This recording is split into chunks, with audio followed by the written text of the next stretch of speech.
This time on Roadkill, the Mazdaratis is back. Not in a good way. It's not our fault. Nah. It really isn't. Never is. Yeah.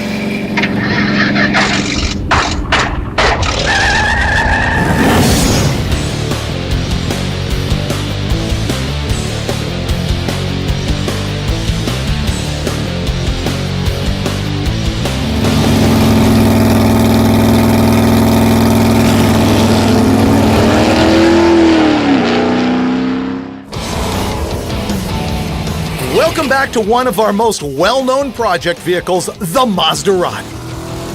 This is a 1974 Mazda pickup that was originally powered by a rotary engine, but that now has an Oldsmobile 455 big block in the bed. It's sitting on an Oldsmobile Tornado transaxle, and all of the suspension is out of a Corvair. So you know it's gotta be good. Now, what's funny is we bought this thing from a guy who swore that it ran 10s in the quarter mile and did wheelies, and that was obviously untrue about 10 feet out of the guy's driveway. This thing is gutless. It actually ran 1358 in the quarter mile at 102 miles an hour. Pretty pathetic, but it was fun on the autocross. Now, we brought the thing back in another episode and put nitrous on it, once again in the hunt for the 10s, and completely failed. We hosed down the track with oil a few times and ultimately ran 1120 in the quarter.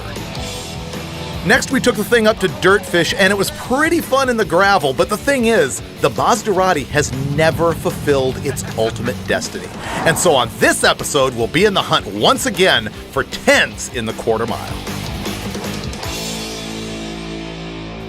The Mazdaratis is one of my favorite roadkill projects ever because it combines three of my favorite things: nitrous, boat parts, and mini trucks. And how do you go wrong with those three things all together?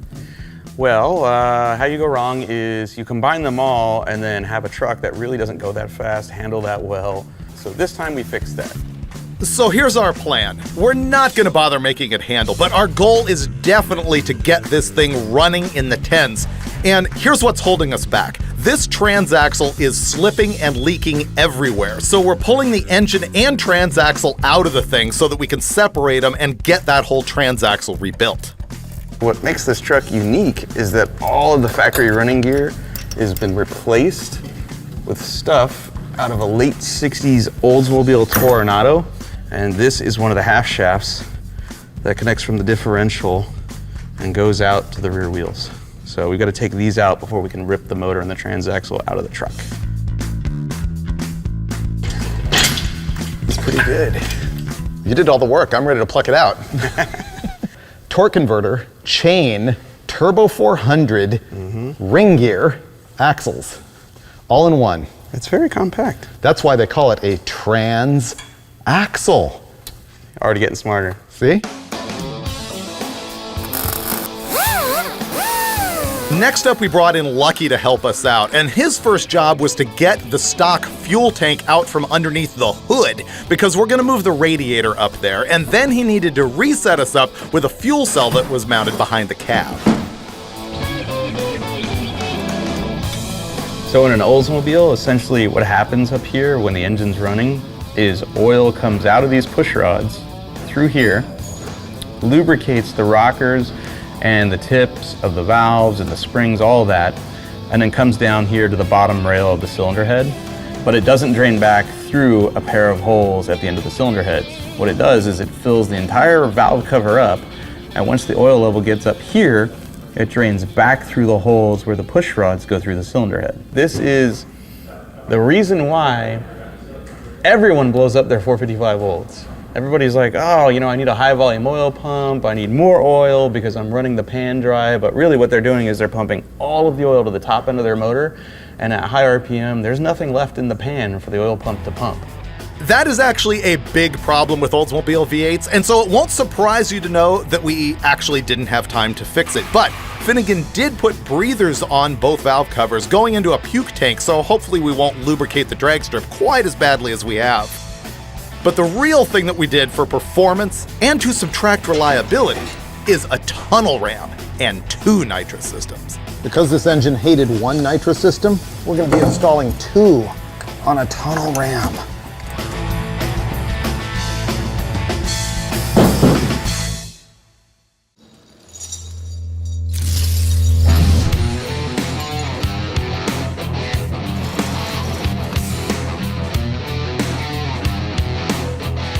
Let's recap.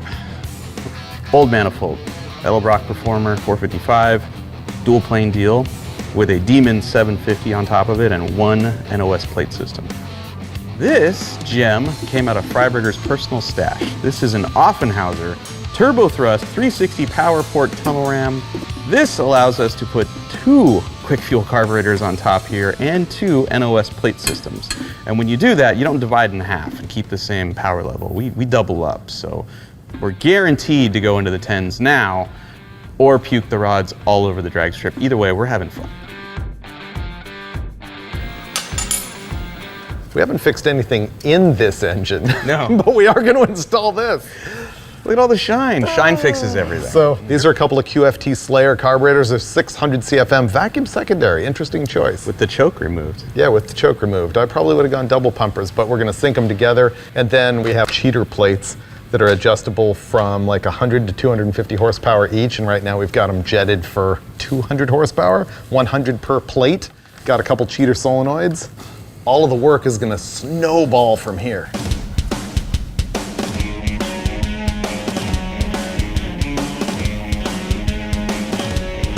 Can't see in any of the holes, so that's on you. You got it. Lucky did his Roadkill signature radiator relocation. So it's exhaust tubing running all the way to the front to relocate the radiator. Because remember how bad this thing overheated when the thing was in the bed and the radiator was in the bed, no airflow. We built scoops on the roof and everything, didn't work. Now we've got it up in the grill. So now he's doing the trans cooler, and basically we just need to wire the fuel pump switches and the ignition. So we'll watch Lucky do that while Mike and I are sitting around playing on our phones, and then this thing's gonna fire right up. Okay. Let me know when you're ready. Give it a shot, sir. No, you know what? We're losing voltage during crank. Yep. We on the wrong wire. Luckily, I left an extra wire out. Ready? Sure.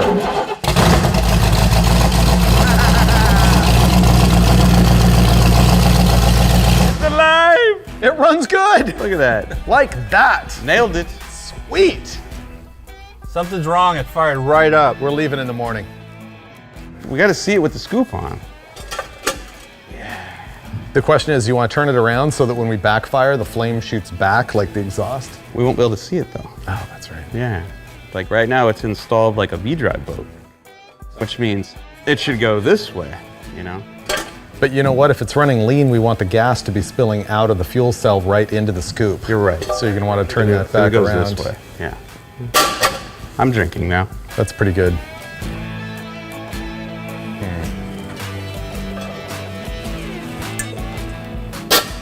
It looks better backwards. I like it. We're going to go home for the night, sleep like babies, wake up in the morning, drive directly to Tucson. First pass off the street is going to be naturally aspirated. And after that, the Magic 1099 will be yours and ours here on Roadkill.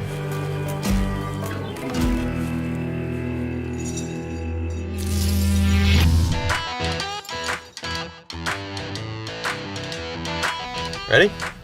No. All right, perfect. Reverse, neutral, drive. Whoa, whoa, oh! It's pushing! Oh, wow. Are they locked up? No, they're just pushing. Ah! Whoa! Don't roll the door down. This is not gonna work. We need to go to a pawn shop and buy some free weights, dude. We need lead. The front end is so light that it won't stop or steer. The tires are just sliding. When we had a gas tank that was full, this was reasonably safe. Reasonably. We have a radiator in a toolbox. It's not at all safe.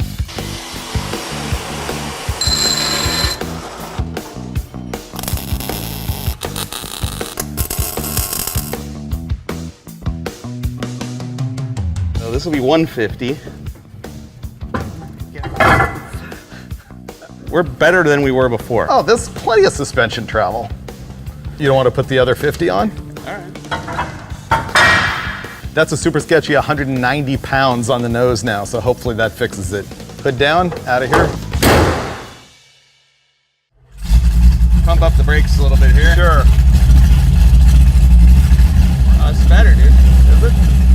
This is better. Is it skidding? Oh, it steers now. Oh, yeah. We win.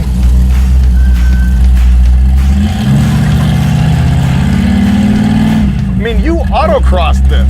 Yeah. It turned in. It was 16 gallons of gas. Look at that. We have 60 pounds of oil pressure. Dude, it's spunky. You know what? The trans is not slipping anymore. Oh, right. It leaves good. I forgot about that. Oh, dude. This is a new machine. Yeah? I'm about to fall in love all over again. It still has no rear end gear, though. Didn't we decide it was like 273 or 308? Yeah, it's really high.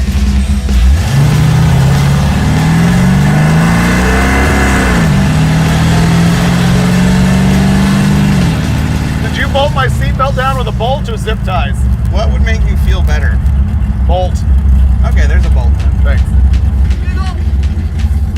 I don't know. It's like, is it legal? Like, I don't know. Of course it is.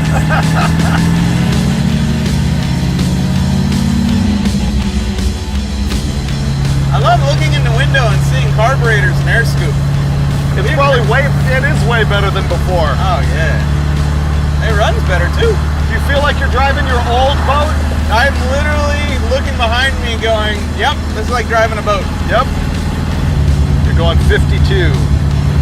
All right, so 2100 is 52. Well, that means 2800 is 70. That's not bad. I can live with that. We're about 60 miles out of town now, and unfortunately for your entertainment, everything's going perfectly. This thing actually cruises down the highway no problem. It rides pretty good. The Lucky cooling system is working well. It's got oil pressure. Zero issues. We got another 6 hours to go before we get to Tucson tonight, so it's gonna be late.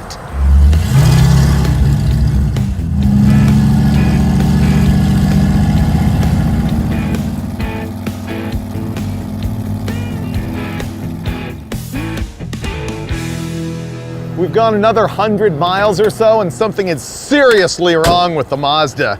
I mean, the lights work, the gauges work, it drives perfectly. I can't believe how well the carburetors are tuned. The only thing that's really normal about it is that the steering is terrifying. It's like 20-mile-an-hour winds out there on the freeway, and this thing is just darting everywhere. And so we went to the video van and pulled out more weight. 45 more pounds. Who knew it was going to take 250 pounds to keep this from crashing? That's the key number. This thing doesn't even overheat. Don't talk about it. It's leaking profusely from the rear area. Not gonna. Oh, it's not profuse. That's profound. Really? It wasn't there before. What's leaking? Oil. Well, you can see it right there. Really? That's from us. No. Yeah. So yeah, the other thing that's totally normal about it is that it leaks really bad. And I thought it was flawless. It must be like the front lip of the pan or something. Let's check the oil level. It needs quite a bit of oil. The cylinder heads of the 455 olds are so bad, you can't even put oil in the valve cover. They had to put this tube up here for you to add oil directly down into the bottom end of the motor because, Lord knows, putting it through the valve cover is really not ideal. Not a lot of engines have that feature. All right, now we're full.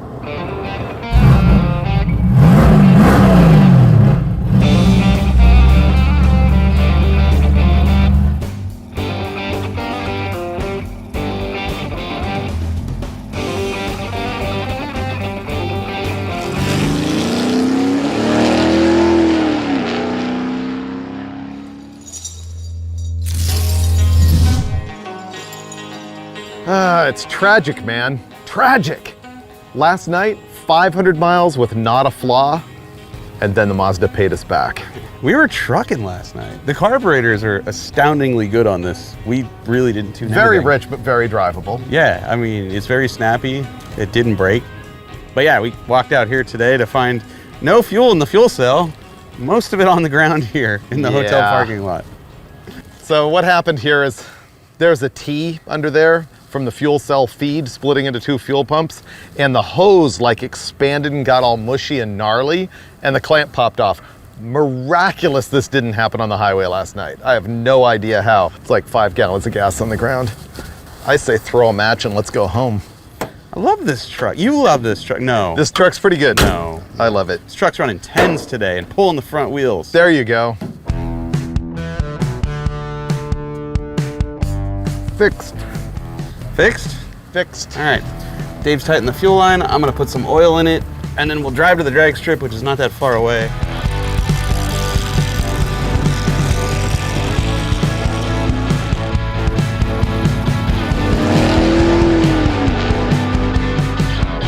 This is the moment.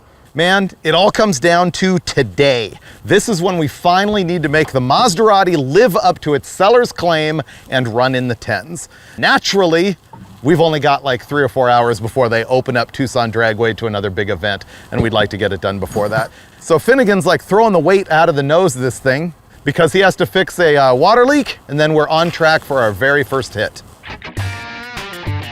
So here's the deal. We drove all the way out here with 27 degrees of total ignition advance. That's not normal. It's really too little for an engine like this to go driving down the road. It's too little for it to be at wide open throttle. It's too much at idle. Normally you'd have like 15 or 16. So for drag racing right now, we're going to go turn the wick up. So we're going to turn it up to like 33.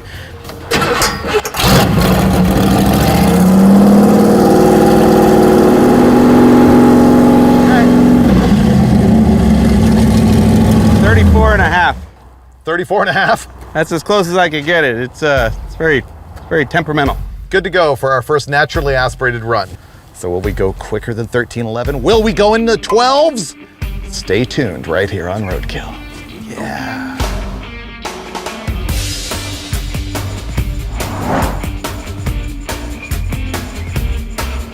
Apparently nobody wanted to water the water box. Right about now he's like, I gotta water my own track. What the hell? Do you know who I am?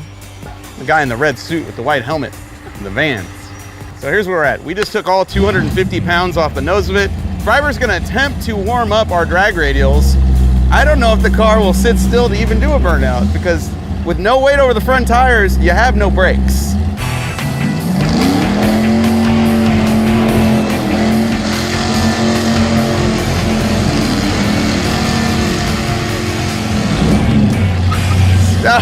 We just lost the alternator belt and the water pump belt.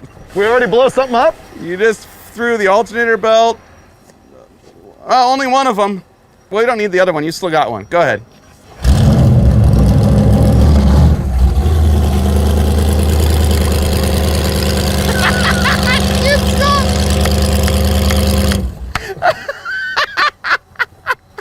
Maybe we had to put a little bit of that weight back in. Yeah, maybe you should.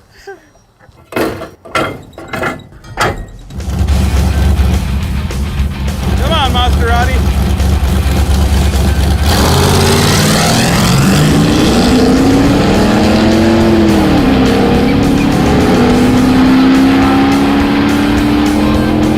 Come on, truck. There we go. That was clean.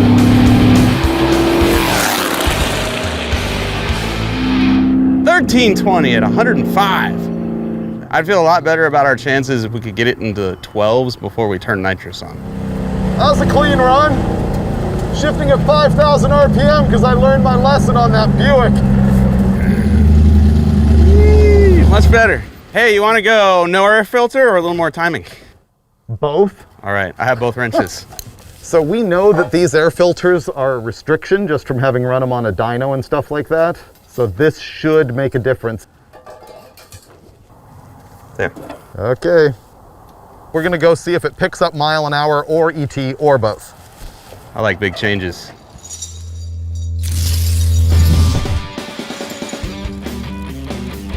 Come on, car.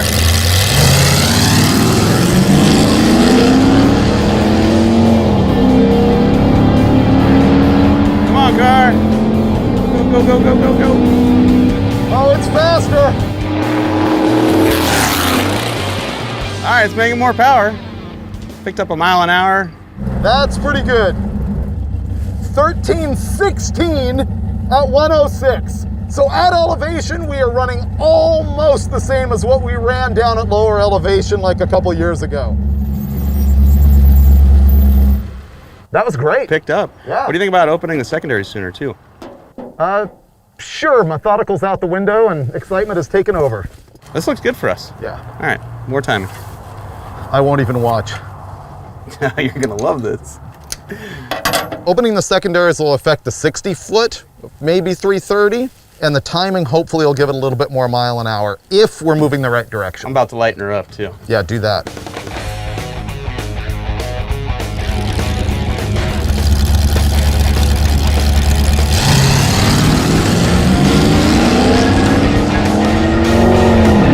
Come on, Chuck, go!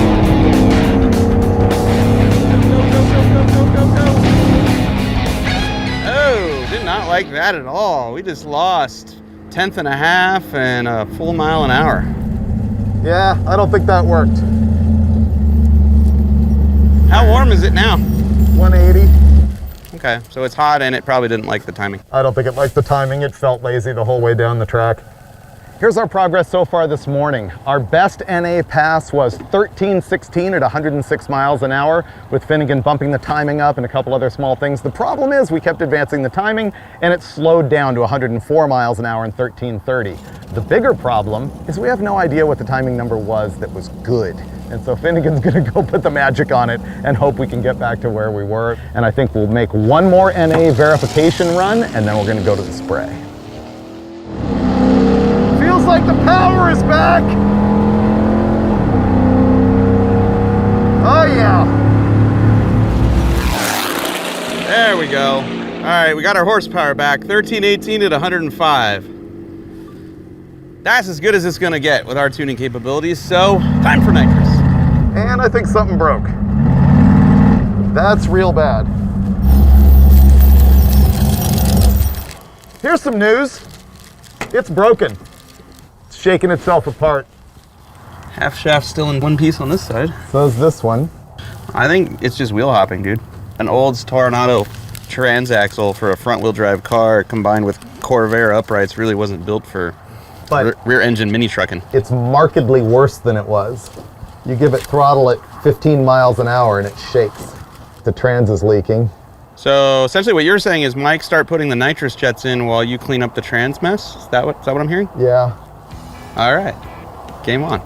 Now we get to the fun part. We are about to take liquid in that blue bottle, force it through all these maze of hoses and solenoids and things, and put it into that engine. What we're doing is we're simulating the fuel coming out of the regulator for our nitrous system. We're gonna simulate that fuel pressure as if it was going through a nitrous solenoid and out a jet through a plate. It's right at 6. I think it'll be fine going down the track. I trust it. I trust it. Yeah. Hey, dude that sold us this doesn't go 10s. No, Never has. Probably never will. you gotta work really hard at this. Yeah. The bottle's probably not hot enough Bottle's anymore. probably cold now. You should go make a pass. Yeah. Get the bottle hot again.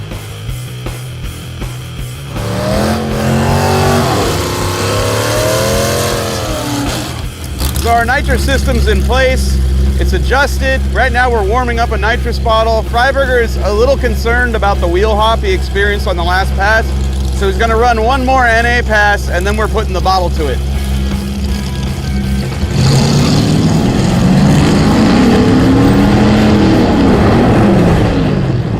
That's not good. Oh, I think it's broken. It broke. This time on Roadkill, we failed to run 10 seconds again. So are you happy you weren't on the bottle when that went wrong? Probably should have looked at it. Here's the thing. Track guy handed me the U-joint cap. There's not a speck of grease on it.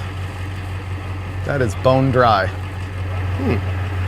You thought it would have made noise while we were driving with no grease in it. One would think. Although maybe it was and we just couldn't hear it over our gnarly exhaust system. It broke the U-joint at the outer edge of this half shaft, and when it did that, it spread the ear on the end of the drive shaft yoke and it ripped up the U-bolts that hold it in, and I actually don't know how destroyed the spindle is, so not good.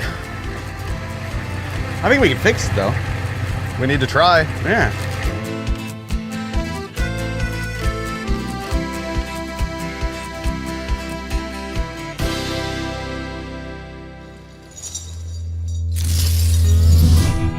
Deja vu. Man, last time we tried to run 10s in the Mazdaratis, we broke it and ended up here in Casa Grande, Arizona, my friend Matt and Darren's house and their beautiful shop. When you sell a truck to someone, what you don't want is this. An independent rear suspension taken out of a front-wheel drive car, because they tend to be fragile. They do. This is a poor design for drag racing. This is awesome. Today, we break the Mazdaratis. Tonight, Matt Ringer gets us inside Desert Valley Auto Parts in the dark. Let's go junking, huh? We're fixing this thing right here, right now.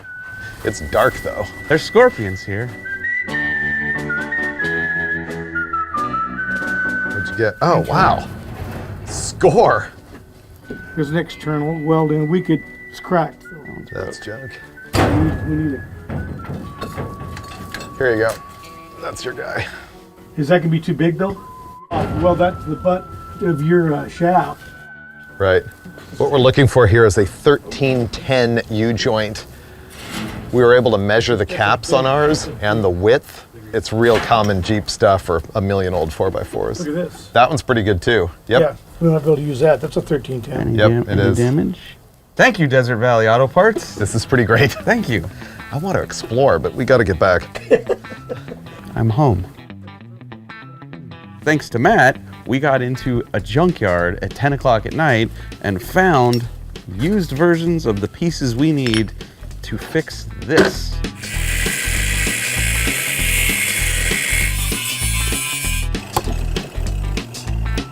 Junkyard part, junkyard part. We're gonna fuse this together. That's pretty damn close. Go ahead, burn it.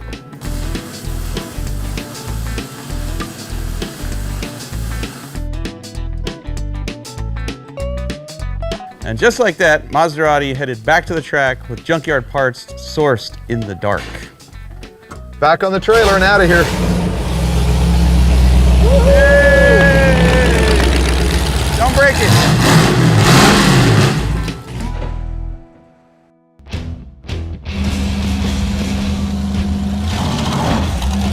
This will be your finals from the last race that got rained out.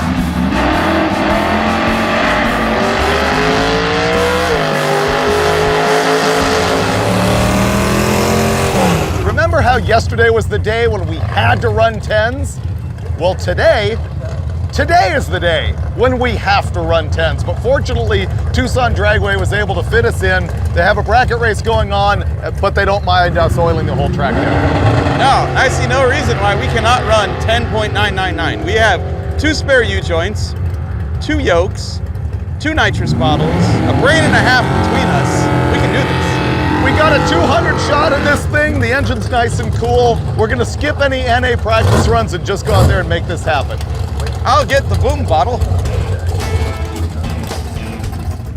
This is it. We gotta cut 2.2 seconds off this thing, which is a lot, even with this amount of nitrous. So we decided we're just gonna go all out, hitting the button right off the line, because if it spins the tires or wheel hops, then I'll just get out of it and we'll do it again. And if it breaks an axle, we might have time to fix it before the end of the day. Here goes.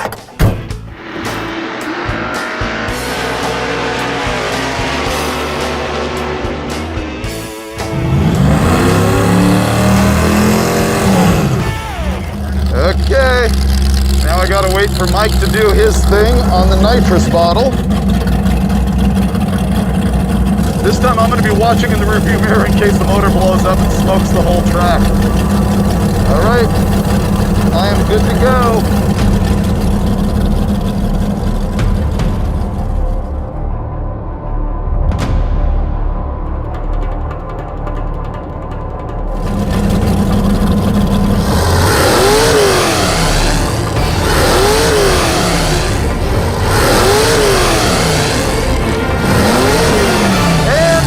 Blew up.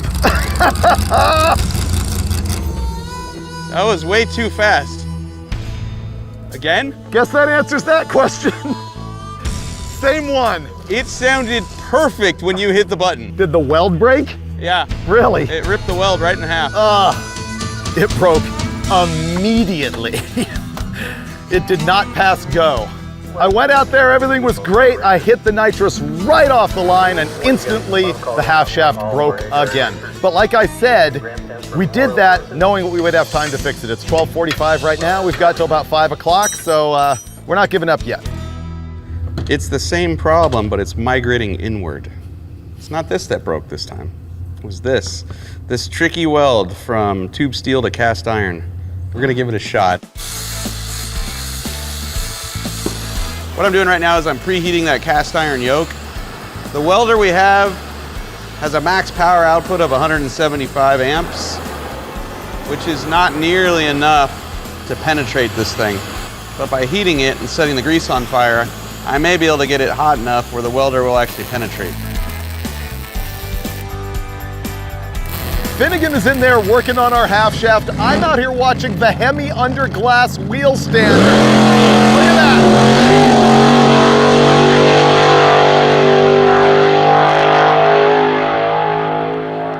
Nice. That thing is legendary. They first came out with those in 1965, right after the Little Red Wagon.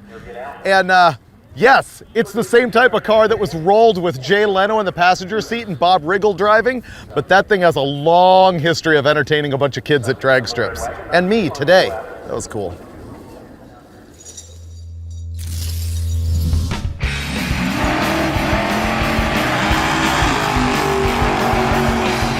So we've already fixed this once last night with parts we got from a junkyard at midnight.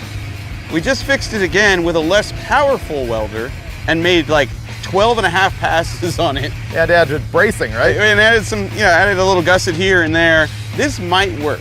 If not, it's my fault because I will be the one who broke it. Oh, I'm good with that too, yeah. All right, that is somewhere in the neighborhood of fixed.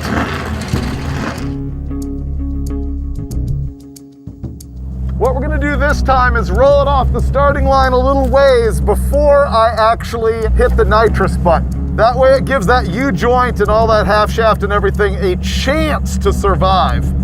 Because once it's rolling, there isn't gonna be as much load on it.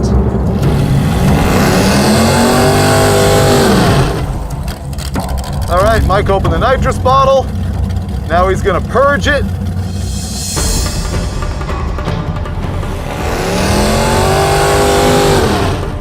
This is it. This is it. Come on, you beautiful piece of crap. Let's do this.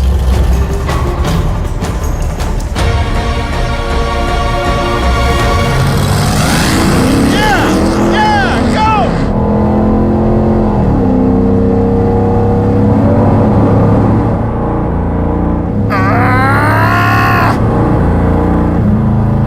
And we heard it. Oh no. That was not good. It blew a head gasket. It's all over. Look, it is puking a head gasket, and I didn't even notice it's puking that trans fluid. It's junk. Dude, when you hit the button, it was a rocket. Yeah, What was the white smoke? it blew a head gasket. Notice the coolant on the ground. Making horsepower. And there's a hole in the transmission pan. What? All right. My job here is done. Because when it ran really good. Yeah, it started to give up and I let off the button and I looked in the rearview mirror and it was just smoke show. Dude, steam. when you hit the button, It boogied. oh, it was like, that's the quickest that car's ever gone. Yeah, for sure. And then all of a sudden I heard it lay over and I saw white smoke and then I saw you pull over and I went, ooh, Yeah. that's ungood. And now we'll be cleaning the track here at Tucson Dragway. Yeah. This feels familiar. So it's really another Roadkill project vehicle that never fails to fail. But you know what? We love it anyway, especially Finnegan. He is so bonded to this truck. We're dying to make it great. I mean, think of all the good times that we've had with it. We road tripped the thing across the Golden Gate Bridge. We've auto-crossed it. We've had it on the big track. We've drag raced the thing and run 1120 on nitrous, and we even took it to the Dirtfish Rally School, where it didn't do that bad, at least to the point where we stalled it in a giant puddle. But we still love it, and we still want it to run 10s. We were on the way home just scheming all the ways we can make that happen. A turbo LS engine, whatever. And then the truck got stolen. Legit. We were in a hotel in Blythe, California, and it disappeared off of our trailer. So do us a favor. If you have seen this thing, if you know who's got it, email us. It's theguys@roadkill.com. Because if the guy who stole it can get it to run 10s, we need to know about it.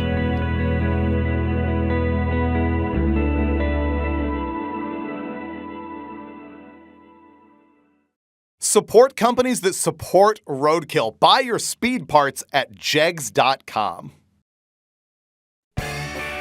They're informing us that we have the record for most times on the trailer in the same weekend at the track. Think of all the fail that we added up in one episode.